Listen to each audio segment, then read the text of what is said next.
Shalom, Israel. All praises to the Most High God, the one and only God, the one and only Lord, the King of Kings, the God of Abraham, Isaac, and Jacob, the Most High. You know what? I'm so tired of the disrespect. I've been tired of the disrespect that the Most High is shown, and the lack of love and fear that He's shown. And we know what it is. The earth is given over into the hand of the wicked. And this situation and this earthly experience, it's all a test for some of us Israelites, but it's also punishment for others. And a lot of us needed to be guided. But my whole thing is that too many of us are caught up in the ways of the world. We're not supposed to be a part of the world. When the Most High says He set us apart to be above all people on the face of the earth, it is what it is. It's always been like that. And it's still like that. Nothing has changed. That's why we got judged, and we're getting judged so harshly. That's why we're getting beat down so harshly. Because the Most High say we are His children, children of Israel. So we have different expectations. We have different standards that we have to abide by and live by. Remember the scriptures? The commandments were only given to us. The covenant was only made with us. So we get punished for breaking it. We keep looking at other nations and other races of people trying to do what they do and be. No, that ain't how it is. But the Most High said He was going to destroy us. And He's done that. And He's doing that. But a lot of us are hard-headed. A lot of us just don't want to listen. But we've always been stiff-necked people. And I say that because, and I know that Most High is the one that has to give understanding. He said a lot of us have eyes, but we can't see, and ears, but we can't hear. And that's the fact of the matter. And the fact of the matter is most of us not going to make it. 2/3 is a lot. Because then He said He's going to populate the earth with Israelite men, women, children again. We got so many of us still stuck in idolatry. Got the spirit of Jeroboam. Got the spirit of Baasha. Got the spirit of Ahab. And all those other wicked Israelite kings and priests, period. People, period. But my thing is, you sit there, because a lot of us don't study. A lot of people don't study the word. A lot of people don't meditate on the word, like the scriptures say, meditate on the word of the Most High at all times. Exalt His name at all times. And you have to tell people the Most High never gave us no New Testament, because ain't no such thing as no Old Testament. His word is His word, and He doesn't change His mind. He said He's not the Son of Man where He has to repent. He ain't one of us that where He changed His mind. But we got so many stuck in religion, stuck in the idol worship. And you can tell people that have the scriptures all the time. That New Testament, quote unquote, there's nothing new about it. It's just a straight up lie. It's plagiarism.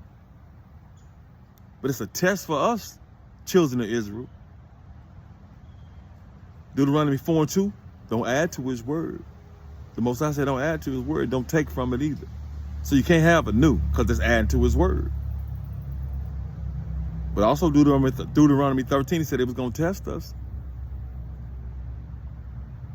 But He puts it on my spirit to study and to teach. So I'm just going to give just a couple of more examples of how the so-called New Testament is nothing but plagiarism, a plagiarized lie. The Most High blessed the 12 tribes of Israel, right? Covenant with the 12 tribes of Israel.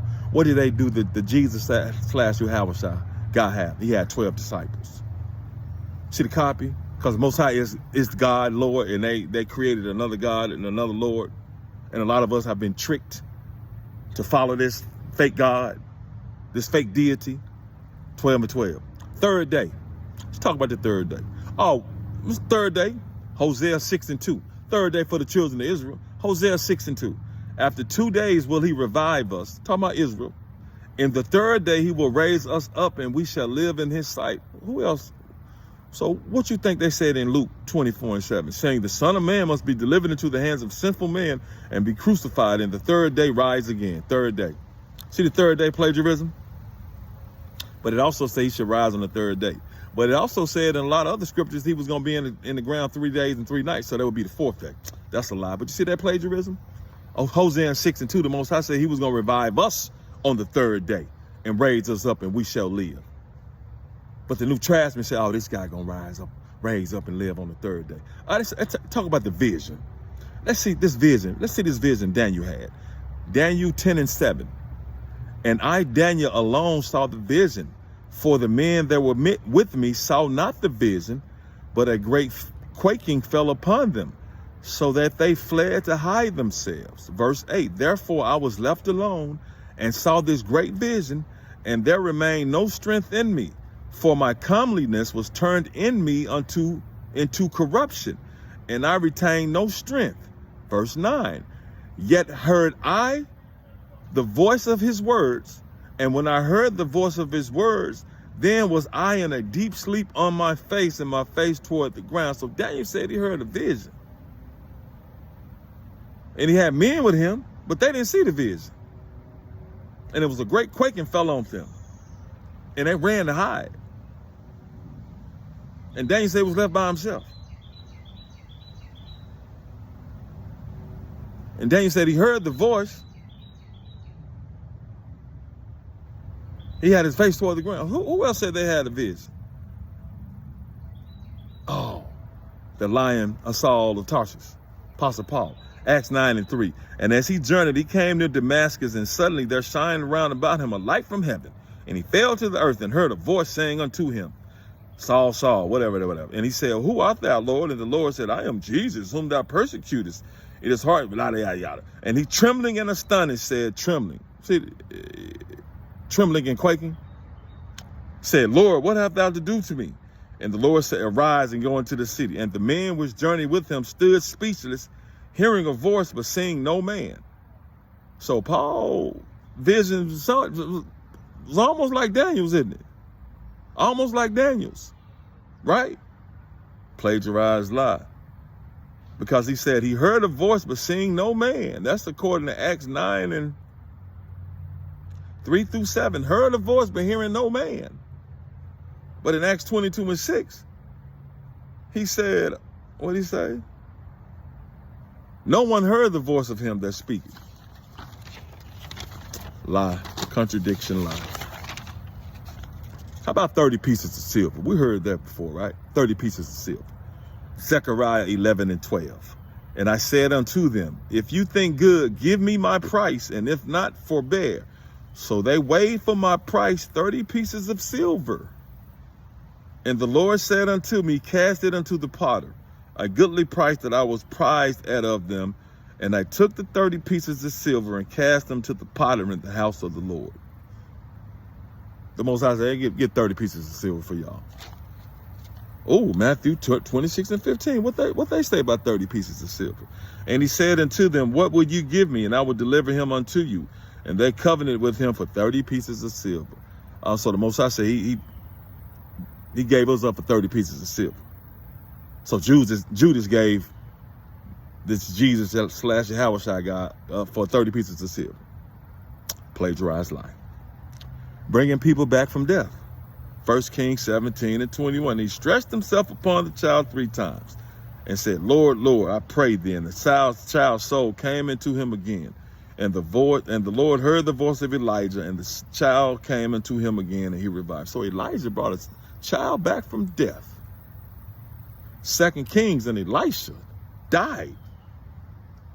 And this man's body just touched Elisha's bones and came back to life. So what they say in the New Testament? John 11:43. And when thus had spoken, he heard a voice said, Lazarus, come forth. And he that was dead came forth, bound hand and foot with grave clothes, and his face was bound upon with a napkin. And Jesus said, loose. Also, okay, plagiarized lie. So Elijah and Elisha brought somebody back from death when he was already gone.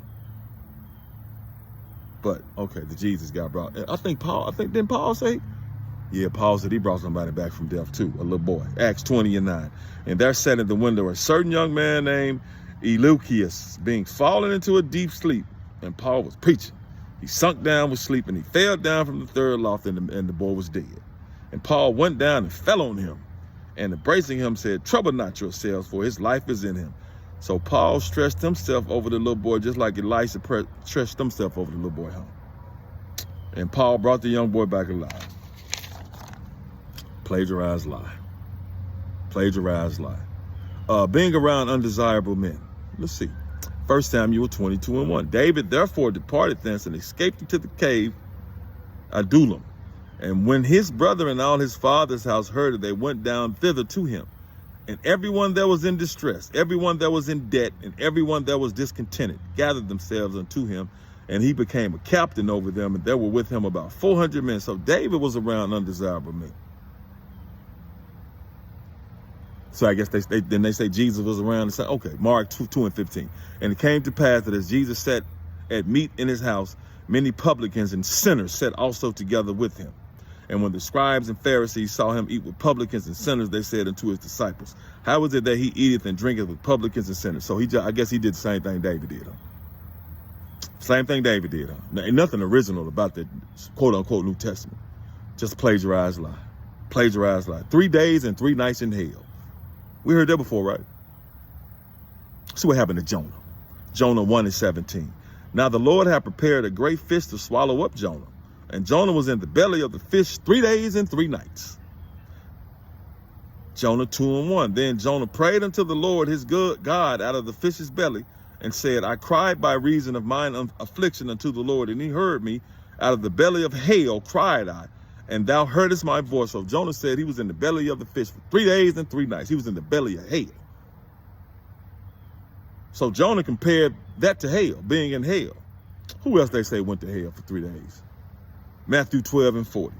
For as Jonas was 3 days and 3 nights in the whale's belly, so shall the Son of Man be 3 days and 3 nights in the heart of the earth. Remember? 3 days and 3 nights, he's saying right here now, but on the other ones, they said he was going to be risen on the 3rd day. If you're risen on the 3rd day, that's not 3 days and 3 nights. That's the 4th day. But right here, they even said, as Jonas was in the belly of the whale for 3 days and 3 nights, which was hell for him. So they said, so the Son of Man shall be 3 days and 3 nights in the heart of the earth. The Son of Man. It even tells you right there, they call him the Son of Man, not the Son of God. Because the Son of Man cannot be God. There's only one God. But any son of man, which means comes out of a man, is not God. But they tell you that right there. But they ignore all that. That he 3 days and 3 nights too. I'm going to say it again, Matthew 12:40. The Son of Man be 3 days and 3 nights in the heart of the earth. But Luke 24:7 saying the Son of Man must be delivered into the hands of sinful men and be crucified, and the 3rd day rise again. Contradiction. Lies and plagiarism. Lies and plagiarism. That's about wise men and a star during birth. Let's see, Jasher 8:1. And it was in the night that Abram was born that all the servants of Terah and all the wise men of Nimrod and his conjurers came and ate and drank in the house of Terah, and they rejoiced with him on their night.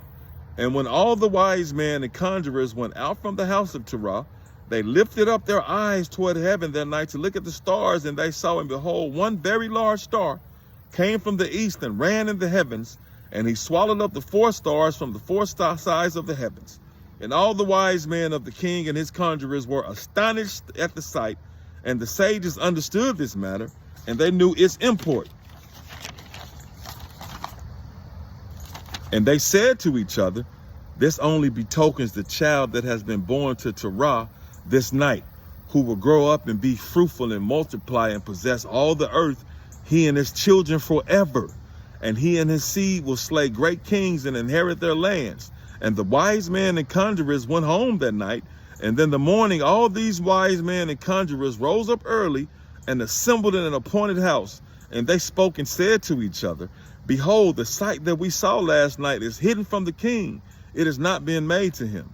And should this thing get known to the king in the latter days, he will say to us, why have you concealed this matter from me? And then we shall all suffer death. Therefore, now let us go and tell the king the sight which we saw and the interpretation thereof, and we shall then remain clear. And they did so. And they all went to the king and bowed down to him to the ground. And they said, may the king live, may the king live. We heard that a son was born to Terah, the son of Nahor, the prince of thy host. And we yesternight came to his house, and we ate and drank and rejoiced with him that night. So they said when Abram was born, the stars in the sky. And these wise men and conjurers went to the king like, we want to tell you now, this dude was born. And his seed gonna rule the earth. So what they say in Matthew 2:1. Now when Jesus was born in Bethlehem, King behold, and there came wise men from the east to Jerusalem, saying, where is he that is born the King of Jews? And when King Herod heard these things, he was troubled, and all Jerusalem with him. And he gathered his chief priests and scribes together and demanded, show me where he was born.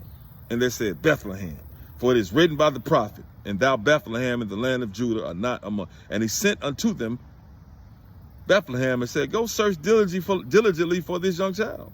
And when we find him.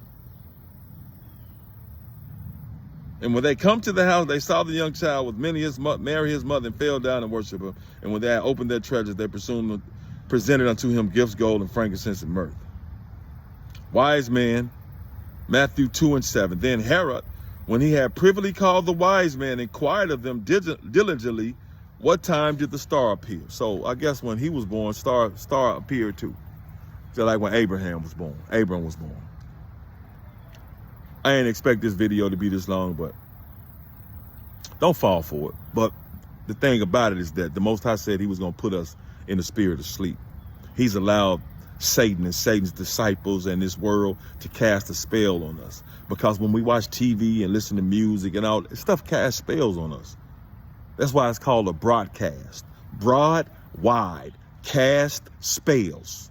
Cast, wide, cast. So the TV casts spells on us. Music casts spells on us. And I remind y'all now, we don't know what year we in. What happened, like Moses them didn't live as long ago as they try to make us believe that they did. We don't know what year we in. We don't know how long we've been in this captivity. I know I done talked about it before. 400 years, 16 nights, man, we don't know that because they lie about everything to push their agenda against us. But this just something. I would say don't continue to be fooled, but that's not up to me. It's not even up to you. The Most High chooses who he wants to awaken, and he chooses the one who he wants to be put to sleep.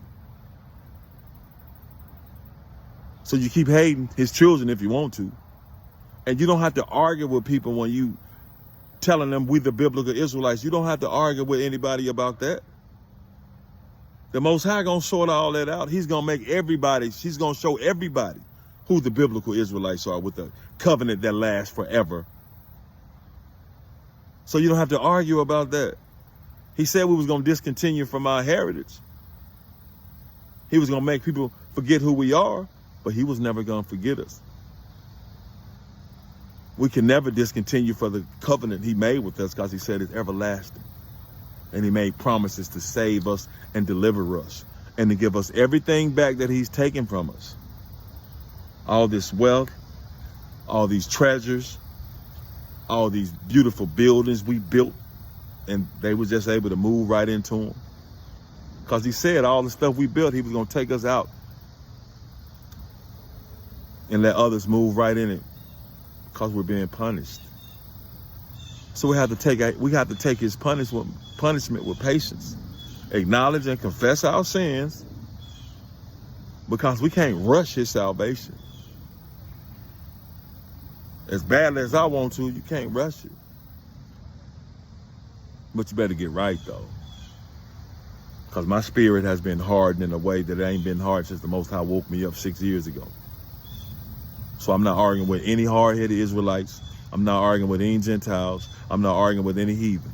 You don't have to believe that we the biblical Israelites. You don't have to believe that I'm one of his priests.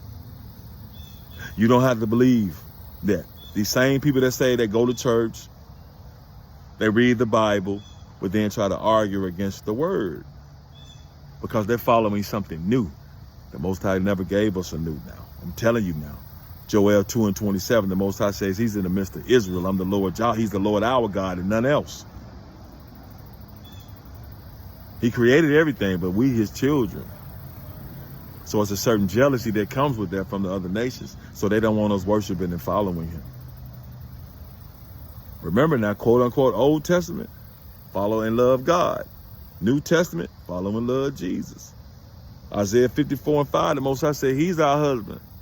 New Testament, Paul said, no, I'm going to have y'all divorce the Most High, and I'm going to present y'all as a chaste virgins to Christ. So y'all will have one husband. Better wake up. Oh, I forgot. You can't wake up on your own. The Most High got to wake you up. And if he chooses not to wake you up, it's nothing I can do about it. But you better love him. You better love his children. You better do what he says do. All praises to the Most High.